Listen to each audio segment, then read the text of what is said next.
My name is Dr. Zahra Al-Samak. I work in Salmania Medical Complex in Bahrain for the last 21 years.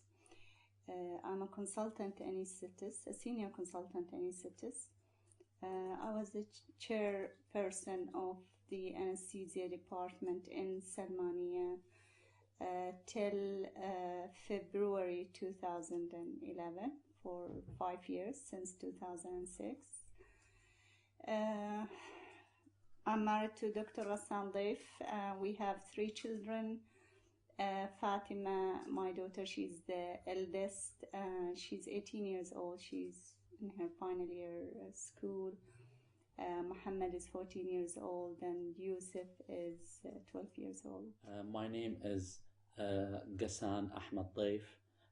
I'm a senior consultant in oral maxillofacial surgery at Salmania Medical Complex. I was the chairman of the department for 3.5 years, from 2006 till 2010.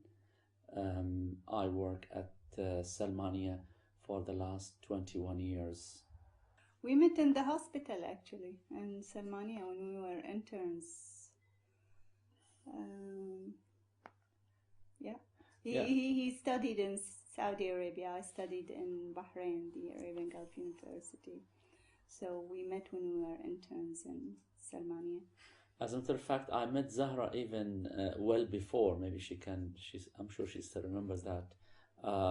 We were doing some summer holidays training in Salmania, and we met at that time, but that was very short time that we met.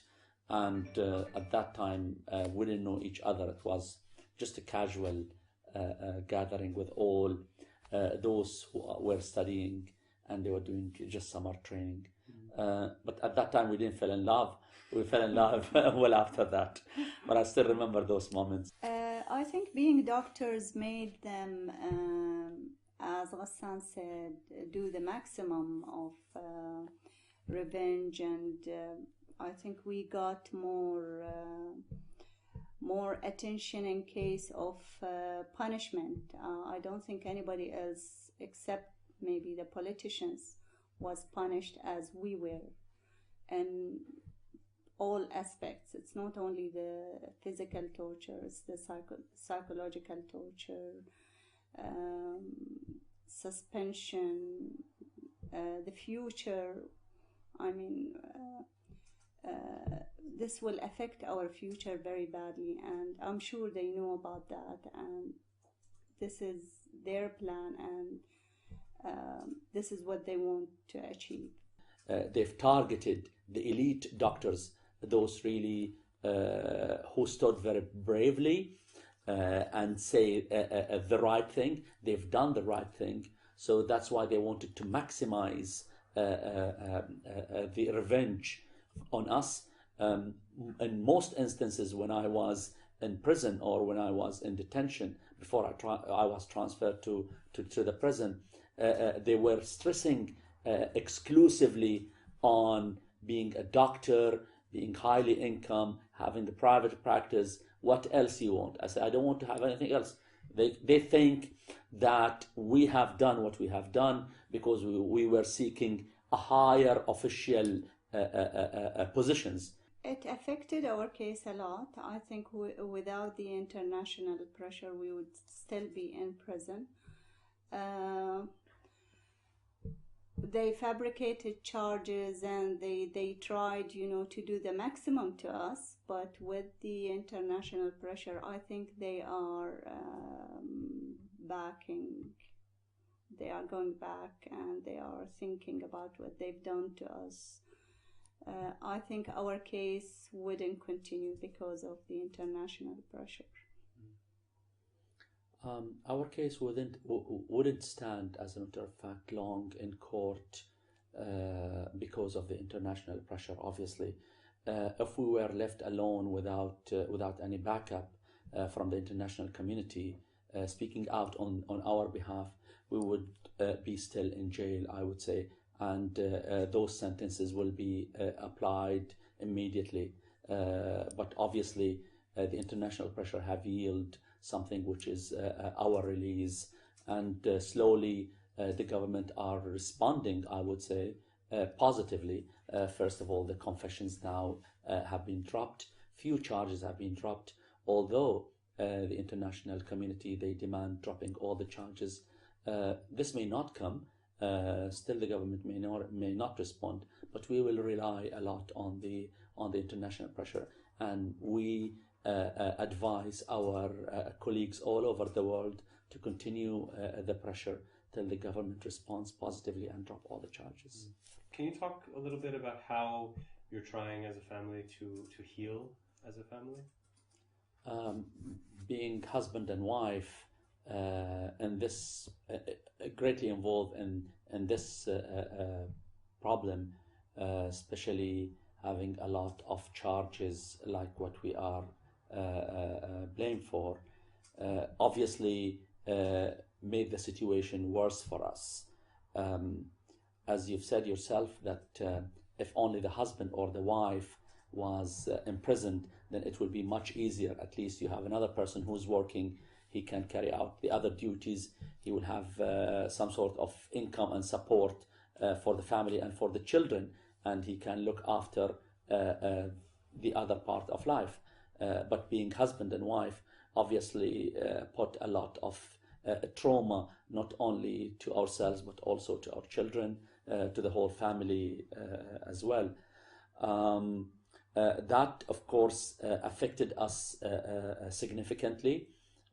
We feel insecure, especially that I'm supposed to be in prison for 15 years and Zahra for 5 years. And if these sentences get applied, then obviously our children will be lost. By the time we are out, our children will be, Fatima, for example, will be in her 30s. Muhammad will be in his late 20s. So it was really a very hard situation that we are living at the moment. We think a lot of the future, although we try to live our life day by day, but still we continuously think of the future and what will be the sake of our children if these sentences gets applied. Well, it certainly brought us together closer as a family, not only in the context of our small family, but the bigger family altogether. We are very close to each other. We are supporting each other. I remember when Ghassan was in, of course, when both of us were in, both his parents and my mother used to stay with my children, used to sleep with my children. And when I was released and Ghassan was in, his parents used to be with me all the time, and my mother was sleeping with me in the house. Now we are doing, we are almost together all the time to support each other. And it certainly lessens the effect of what's happening being together. And we always have hope that this thing will end and the truth will prevail at one day. What's something that gave you any kind of hope? To be honest with you, I always had the hope that one day I will be out. I always think that this will not last long, and I still live this belief. People call me over-optimistic, but I think I live the reality because the truth will always prevail. What gave me hope, I think, is my children. When I was inside, all the time I was thinking about them and how they will manage without me.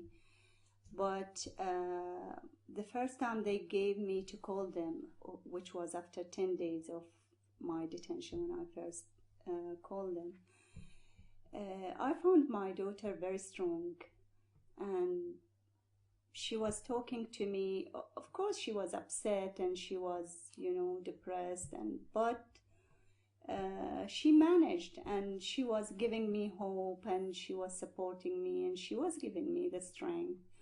So I was telling myself, this is my daughter, so why should I be depressed and why should I be hopeless? Of course, I'll go out and support them and continue raising them and giving them what they want. So I think that phone call pushed me. Yeah, definitely.